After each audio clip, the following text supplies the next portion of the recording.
ఈరోజు మనం పంచపాండవులు ప్రతిష్ఠించిన నిష్కలంక మహాదేవ ఆలయం గురించి తెలుసుకుందాం. ముందుగా మాదొక చిన్న విన్నపం. మా ఛానల్ని ఫాలో అవ్వకపోతే దయచేసి ఫాలో అవ్వండి. మరియు మా వీడియోస్ మీకు నచ్చినట్టయితే లైక్ మరియు కామెంట్ చేయండి. మీరేమైనా సలహాలు ఇవ్వాలనుకుంటే దయచేసి కామెంట్ ద్వారా తెలియజేయండి. గుజరాత్లో భావనగర్ నుండి 22 కిలోమీటర్ల దూరంలో కొలియాక్ అనే ఒక చిన్న గ్రామం ఉంది. ఈ గ్రామం వద్ద నిష్కలంక మహాదేవ్ ఆలయం ఉంది. ఈ నిష్కలంక మహాదేవ ఆలయం అత్యంత పవిత్రమైన చారిత్రక మందిరం. ఈ ఆలయాన్ని నక్లాంక్ మహాదేవ్ ఆలయం అని కూడా పిలుస్తూ ఉంటారు. మనకి ఆలయాలు కొండల్లో, నది ఒడ్డున, సముద్రం ఒడ్డున లేదా గుహల్లో ఉండడం తెలుసు. కానీ ఈ ఆలయం మాత్రం సముద్ర తీరానికి 1 కిలోమీటర్ లోపలికి ఉంటుంది.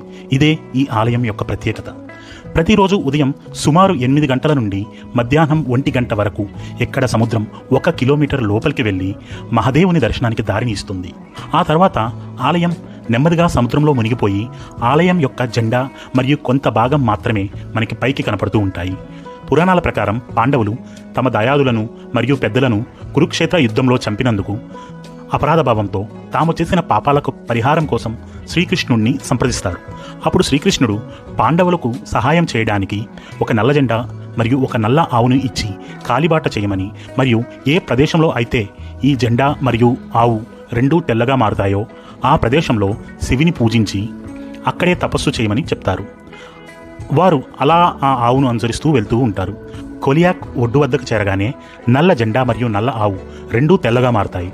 అప్పుడు పాండవులు అక్కడే శివుని పూజించి తపస్సు చేసి మహాభారత యుద్ధం వలన జరిగిన పాపాలకు క్షమాపణ కోరుతారు. శివుడు వారి ప్రార్థనకు సంతోషించి 5 పాండవులకు 5 శివలింగ రూపాలలో ప్రత్యక్షమయ్యి వారి పాపాలకు విముక్తి కలిగిస్తాడు. ఈ విధంగా నేటికి ఈ 5 స్వయంభూ శివలింగాలు నందికి అభిముఖంగా ఉండి నిష్కలంక మహాదేవ్గా పూజింపబడుతున్నారు. శివుడు పాండవుల పాపాలను కడిగి వారిని పవిత్రంగా మరియు అకర్మగా చేసినందుకు ఈ పవిత్ర శివాలయంకు నిష్కలంక మహాదేవ్ అనే పేరు వచ్చింది.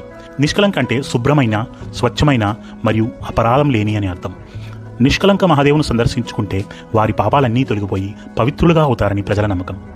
పాండవులు భాద్రపద మాసం అమావాస్య రోజున నిష్కలంక మహాదేవుని ఆలయాన్ని నిర్మించారని హిందూ పవిత్ర గ్రంథాల్లో పేర్కొనబడింది.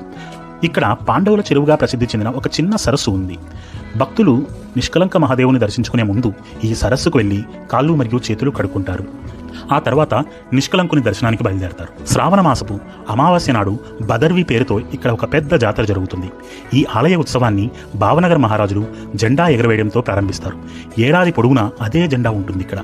2001లో వచ్చిన భూకంపం వలన కూడా ఈ జెండా కూలిపోలేదు, కొట్టుకుపోలేదు. ఇది శివుడి యొక్క మహా అద్భుతం.